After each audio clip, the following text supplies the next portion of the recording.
आकांक्षा पुरी का birthday party में मनीषा रानी खड़ी थी और खेसारी लाल यादव उनको भाव नहीं दिया और उनको देखते हुए आगे निकल गया और मनीषा रानी हाथ हिलाते रह गई। ये वीडियो दोस्तों सोशल मीडिया पे लगातार जो है वायरल हो रहा है। कई लोगों का कहना है कि खेसारी लाल यादव को मनीषा रानी के साथ ऐसा नहीं करना चाहिए। दोस्तों पूरा मामला मैं आपको बताता हूं। जो लोग ये कहते हैं कि खेसारी लाल यादव मनीषा रानी के साथ बहुत गलत किया, खेसारी लाल यादव को मनीषा रानी से माफी मांगना चाहिए। अब देखिए मनीषा रानी वहां खड़ी थी और खेसारी लाल यादव आए और वहां पे बहुत सारे मीडिया रिपोर्टर लोग थे और मनीषा रानी वहां पे जो है फोटो खिंचवा रही थी। खेसारी लाल आए और उन्हें देखे और आगे बढ़ते चले गए। मनीषा रानी के पास अगर खेसारी लाल यादव खड़े होते तो वहां पे भीड़ लग जाता और भीड़ लगने के बाद हो सकता है कई लोग सेल्फी खिंचाने लगे और खेसारी लाल यादव के पास टाइम नहीं था और इस चीज का खुलासा जो है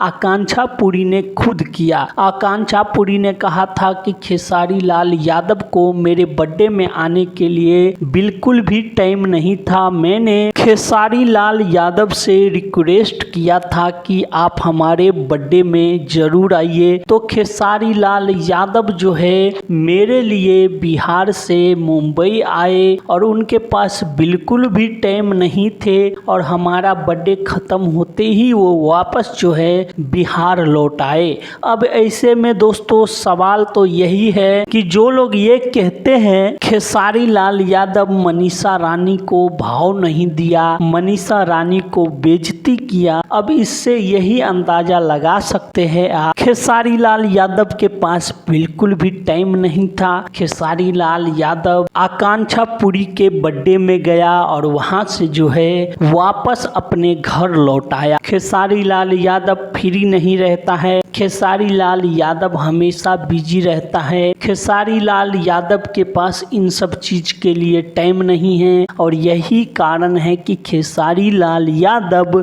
मनीषा रानी से बातचीत नहीं किए, मनीषा रानी से मुलाकात नहीं किए। तो मनीषा रानी को खुद भी खेसारी लाल यादव के पास जाना चाहिए, उनसे मिलना चाहिए, पर मनीषा रानी भी खेसारी लाल यादव के पास नहीं गई। पर कई लोगों को ऐसा लगता है कि खेसारी लाल यादव मनीषा रानी के साथ गलत किया, खेसारी लाल यादव को माफी मांगनी चाहिए, पर खेसारी लाल यादव को इसमें कोई गलती नहीं है। वहां पे बहुत सारे अभिनेत्री और अभिनेता आए थे, अगर सभी से खेसारी लाल यादव मिलने बैठ जाते तो हो सकता है खेसारी लाल यादव को मिलने में 4-5 घंटा लग जाता। तो दोस्तों आप लोग इस पे क्या कहना चाहते हैं हमें कमेंट करके बताइए। मनीषा रानी के साथ खेसारी लाल यादव सही किया या गलत किया, आप हमें ये भी कमेंट करके जरूर बताइए। धन्यवाद दोस्तों, फिर मिलते हैं अगली वीडियो पे।